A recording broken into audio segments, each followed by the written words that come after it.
Hey guys, welcome back. Hey, please don't forget to follow me all things social media at Carl Jackson Show at the Carl Jackson Show. I'm on X, I'm on Instagram, I'm on Facebook, coming to more platforms near you soon, but at Carl Jackson Show at the Carl Jackson Show. And please, guys, subscribe to our podcast. Make sure you share our podcast, review our podcast. We're on YouTube, we're on Spotify, we're on Rumble. Salem Podcast Network, wherever you get your podcast, The Carl Jackson Show. That is The Carl Jackson Show is where you can go to find me. We'll really appreciate that you give us a follow, particularly on our sites like YouTube and Spotify. All right, so prosecutors basically said that site operators like this chick, American, paid kickbacks to Feeding Our Future employees or intermediaries, and she did that to avoid being cut off. All right, so these people would be they would give them the opportunity to swindle the taxpayer and the federal government and make sure that their businesses were bringing in all this money. Their businesses would have to claim, hey, we're feeding these many children in this particular establishment. And even the business owners would be like, these numbers are outlandish. But it didn't matter to Amy Bach and her intermediaries of Feeding the Future, because it was like, listen, if you want the help, you're going to do exactly what we say, or you're not going to get anything. Now, mind you, a lot of these businesses would have cut down because the customers simply weren't there without feeding the future, opening these businesses up. All right, so if you refuse to comply again, they testify you would lose everything. Operators also told jurors they understood that rejecting demands, including submitting implausible meal counts or paying kickbacks, will cost them their contracts and leave them with no money at all. You had Kamar Hassan, who operated S&S Catering. You see what they do? Testify bluntly. If I say no, I'm not getting any more money. Now, here's what bothers me. I don't feel sorry for these people because they shouldn't have been getting the money in the first place. But if you put yourself in their position, or they open up these establishments, or they have these establishments, all this money starts coming in. You get used to a certain lifestyle. These people control you with that money and that lifestyle. Now all of a sudden they yank it away. So these people are obviously dropping dime so that they likely won't go to prison because they're all dirty. So the DOJ introduced slides showing emails and communications where Bach accused the Minnesota Department of Education, or is it Minneapolis Department of Education, Minnesota Department of Education, basically accused them of racism. All right, so Bach accused the MDE of racism when regulators question suspicious claims. Do you understand how weak you have to be as a legislator? You understand what the left has been able to do with using race? Okay, so you're racist if you call out people that are stealing money, $250 million, $300 million. Do you know how much money? This money was made after COVID, or during COVID, or post-COVID, or COVID era and afterwards. Before that, Bach was bringing into that organization still a good sum, $3 to $4 million annually. After COVID, she was able to jump it all the way up to $250 million to $300 million.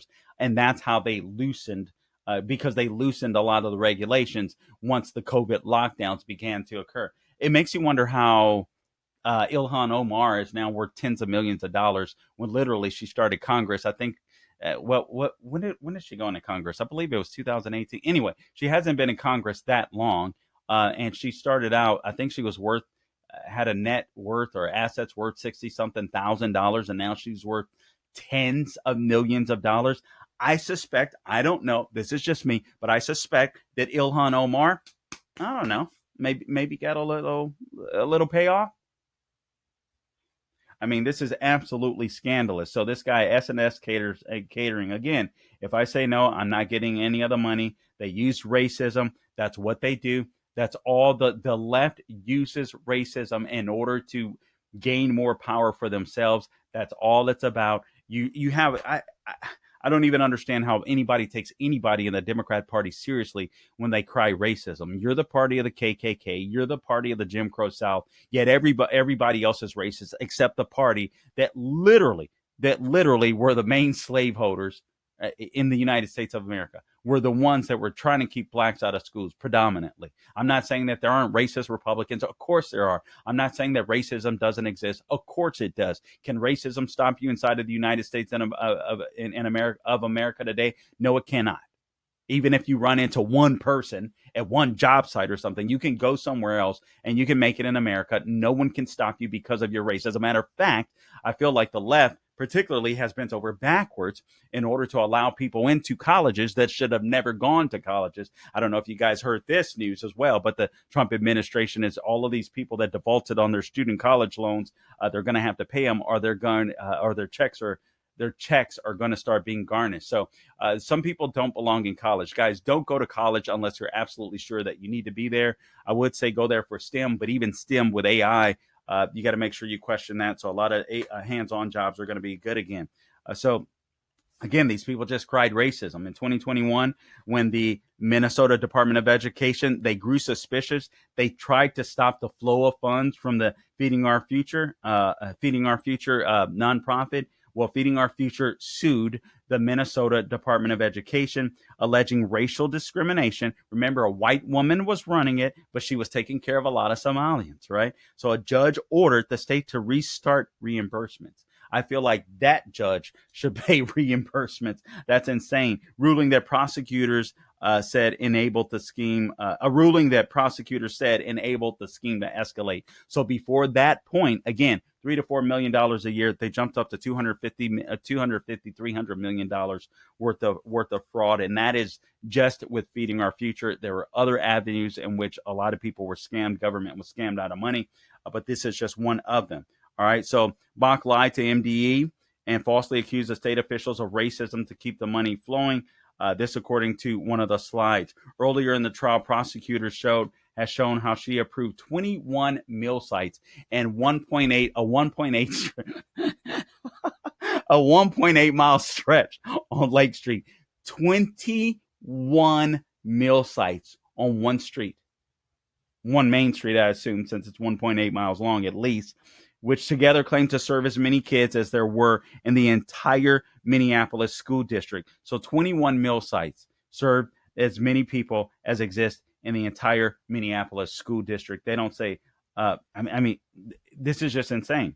Bach also testified that the concentration of sites was justified, she said, because several grocery stores in the area were damaged during the George Floyd riot. So Democrats destroy their own grocery stores during the George Floyd riots, and then they expect to be compensated for what they destroyed. You get it? She said in her defense, Amy Bach did, this large area became what's known as a food desert. A federal jury ultimately found Bach guilty on all counts that she faced. Now, when I read this story online, she was literally, I couldn't tell if it looked like her boyfriend may have been Somalian, but he was in a Rolls Royce. He had gotten about $1 million at least from this scandal. She would encourage people not to live luxury lifestyles to make things all obvious. Yet she had two homes that were absolutely gorgeous, astonishing, huge, almost mansion-like. But she encouraged other people not to be flashy. Apparently, when she went out, she didn't look flashy. She didn't drive a flashy car. But one of the ways in which they caught her, she took a $30,000 withdrawal from her bank that they suspect she got was, part of her kickback, money. But this is insane. Again, she claimed it was a food desert. A jury ultimately found Bach guilty of what all counts she faced. This included wire fraud, conspiracy, and bribery. Her co-defendant, Salim Saeed, was also convicted on multiple charges, including wire fraud, bribery, and money laundering. At least 78 people have been indicted. You guys may have heard the news that 6 more were. Court documents revealed that many of those convicted spent all of their ill-gotten gains on large homes, as I mentioned, luxury cars, and even property in Kenya. Not back in Somalia, but in Kenya. One witness testified that Bach warned beneficiaries, again, not to spend the money because obviously you would know, right? These people, everybody's driving around in a Mercedes all of a sudden. All these people, it's just insane. The only money movement directly tied to Bach, again, was the $30,000 in cash.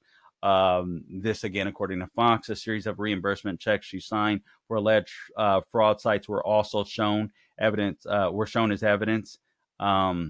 So to capture her role in the scheme as a gatekeeper, though she wasn't a big personal spender. Again, prosecutors did not accuse Bach of buying mansions or luxury cars herself. Public records show that, again, more than $1 million flowed to her longtime boyfriend, Empress Malcolm Watson Jr. And again, I can't tell if he was a white dude in the picture trying to dress like a thug or a Somalian, but he looked like a Somalian. I'm going to go with that since most of her business was with Somalians. Watson also appeared in some of the exhibits. One showed him inside a Rolls Royce, which I mentioned. So basically, I mean, this was just a big scam. This was the lady that they called the God. She was literally controlling state legislators and controlling people that were receiving the funds from Feeding the Future, getting kickbacks. Her intermediaries, her employees were all getting kickbacks. Meanwhile, she was controlling the process while 75% of Somalians were on welfare and scheming their fellow citizens. Hey guys, Carl Jackson here for MyPillow. A major retail chain just canceled a massive order, leaving MyPillow with an overstock of classic MyPillows. Now it's your game. For a limited time, MyPillow is offering their entire classic collection at true wholesale prices. You get the standard MyPillow for just $17.98. If you want more, upgrade to queen size for only $22.98 or king size for $24.98. Snag body pillows for just $29.98 and versatile multi-use pillows for just $9.98. All you have to do is go to mypillow.com, use the promo code Carl, that is CARL, or call 800-858-0263. All right. Plus, when you order totals $75 or more, you'll receive $100 in free digital gifts. No strings attached. That's right. Premium pillows at unbeatable prices and bonus gifts to top it all off. Don't wait. Head to mypillow.com right now or call 800-858-0263. And don't forget to use the promo code Carl, CARL, to grab your standard MyPillow for just $17.98. That is insane. Can't beat that with a bat.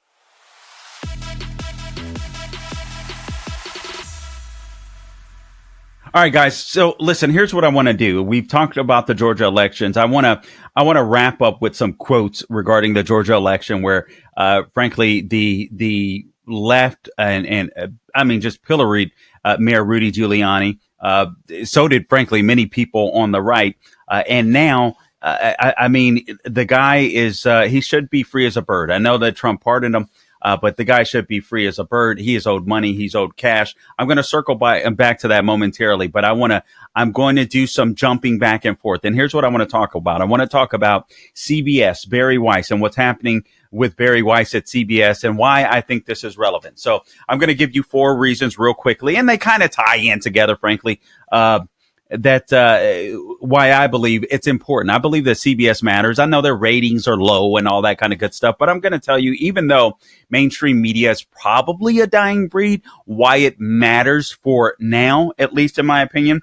Balance in the newsroom is extremely important. Objective journalism, objective reporting is extremely important. And I think that that's why what's happening at CBS is so crucial. Civics and civility, when you think of media, especially when it comes to media that's catering to the political realm, right? Whether it's Fox News, CBS, CNN, MSNBC, it's very important that the people on television are knowledgeable or have a basic understanding, the Bill of Rights, the Constitution, civics, so on and so on. And why that's important is because I believe the more knowledge you have when it comes to civics in a newsroom, the more civil you can be. You may read the Constitution. You may have a liberal read the Constitution. I don't know how it's possible, but it happens.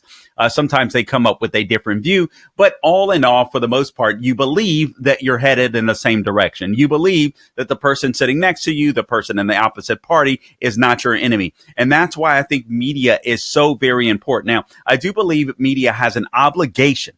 They have an obligation. Places like CBS, if you're going to be a commentator, for instance, Sean Hannity, he makes no bones about it. He's an opinion guy. He's a commentator. I'm the same. So when you listen to shows like mine, yes, I'm going to give you some news, but I'm going to give you my opinion because I'm an opinion show. I'm a commentator. When it comes to journalists, these people should be objective.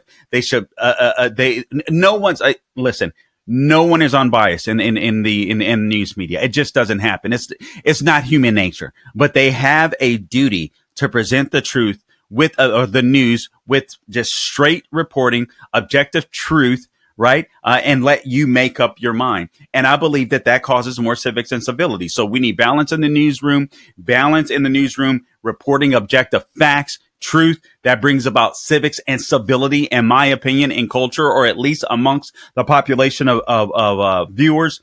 It also raises the bar on intellectualism in society, I believe. I mean, think about the people that watch CNN, MSNBC, and all these type of outlets. I mean, they literally dumb their viewers down, in my opinion. And I think that's what Bari Weiss is trying to. That's what I think she's trying to end. This is all about national cohesion. We should have a news media that gives us the news, gives us the facts, that reports the news accurately. And honestly, I believe that when we're all taking in the same information, as long as it's truthful, and when it comes to news, I'm not talking about where you go to get, a political commentary or so on, et cetera. Then basically it builds a national cohesion. We're concerned about the same issues, right? And we may have a lot of the same opinions on many of the same issues. So this idea that Bari Weiss is doing something that's just unheard of, or something that's authoritarian like, or at CBS is crazy. You guys know the story. Bari Weiss had to explain her decision. This is from Red State, to pull the 60 Minutes illegal alien story. I think this is so extremely crucial. I'm glad she did it.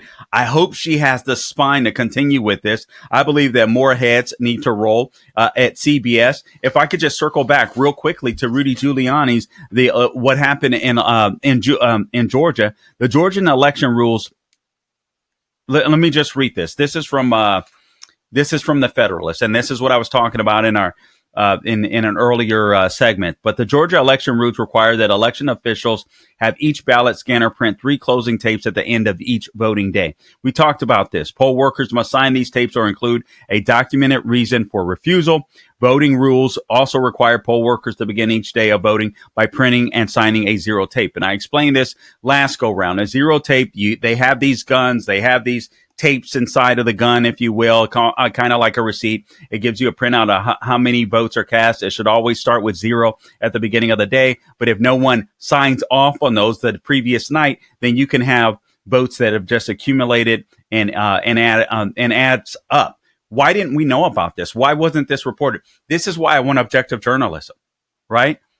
These signed tapes are the sole legal certification that operated that the reported totals are authentic. This was according to the guy Cross that I spoke of in the last block. He's basically a Georgia County election integrity guy, or a Georgia State, I'm sorry, a local election integrity activist. Cross highlighted late hours up to 2:09 a.m. where polling locations have been open. That's an impossibility. He also found that duplicated scanner serial numbers where the memory devices were removed from one scanner and printed on an alternate scanner. These aren't clerical errors, as he says. They are catastrophic breaks in the chain of custody and certification. All right. So this is extremely important.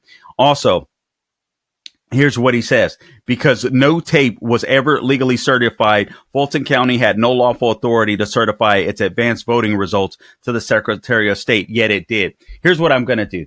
I wanted to talk about 60 Minutes. I'm going to save that for the next block. So let me focus on this, because I think this is a huge issue. But I will say this is why reporting matters. This is why getting the news correctly matters. Even a lot of the influencers, a lot of their opinions are based upon what they see on X, also what they see on in news media. A lot of us get our information from many of the same sources. You can go on Real Clear Politics. You can go on X. You can go on sites like Drudge. You can go on sites like the Bongino Report, wherever you may go. But oftentimes, a lot of these sites that aggregate news stories, including X, they may pull from other sources. X seems to be really quick with a lot of these news stories. AP, actually, wherever it may be, just the news, wherever it may be. But this is why it's so important to have objective journalism. This is why it's so important to have people that really want to do journalism in places like CBS, because as long as they have a platform, yes, their viewership has waned, but they still have a relatively large platform. They obviously have some influence, mostly in blue areas. There's no doubt about it, but still, what they preach, what they write about, what they say, what they report, it circulates throughout the news cycle. I mean, it just does. And then it permeates into the culture. It just does. And this is how this works. That's why places like 60 Minutes, even though it's a show that probably older boomers watch, if you will, if I'm being honest, but still people take these clips, they put them on X, they put them on TikTok, they put them on Instagram, wherever it may be. And people that are uninformed see some of the takes from these left-wing propagandist media outlets, in my opinion, and they run with them. And so this is why journalism is so important. Frankly, true journalism probably could have, and probably could have won the Trump the election in 2020. I don't know that to be the case, but I'm not going to run from it. I don't want to hide from it. It seems to me that if these votes were calculated illegally, then I would assume that Trump would have won the night that he should have won. That's my opinion anyway. All right. So this guy Cross says, because no tape was ever legally certified, Fulton County had no lawful authority to certify its advanced voting results to the Secretary of State. That means early voting. Secretary Raffensperger accepted and folded those uncertified numbers into Georgia's official total. He did that without questioning them. And this is why Trump was so mad. So when Trump was saying, find me the 11,000 votes, he wasn't saying Raffensperger cheat because you're a Republican. He was saying, we know they cheated. We know something went awry from the night previous. Find out what happened, because I guarantee you it'll be enough for me, speaking of Trump, to overcome the deficit that I now have in Georgia. And he was totally right. I mean, this is insane. All right, so this isn't about political parties, as this guy says. This is statutory. This is the law. When the law demands 3 signatures on those tabulator tapes, and the county fails to follow the rules, those 315,000 votes, and I'm quoting Cross here, are by definition uncertified. But legally, he's right. So Cross is now asking the state election board to, quote, impose sanctions on Fulton County, have them publicly acknowledge their violations, and for the state to decertify Fulton County's 2020 early voting results. He's saying this not because he wants them to change the election, because obviously they can't. It occurred in 2020, but there needs to be some there needs to be some justice here. There needs to be some clarity. We need to make sure that this doesn't happen again. A lot of people's names were ruined as a result of this faulty reporting by the left with the Georgia 2020 election.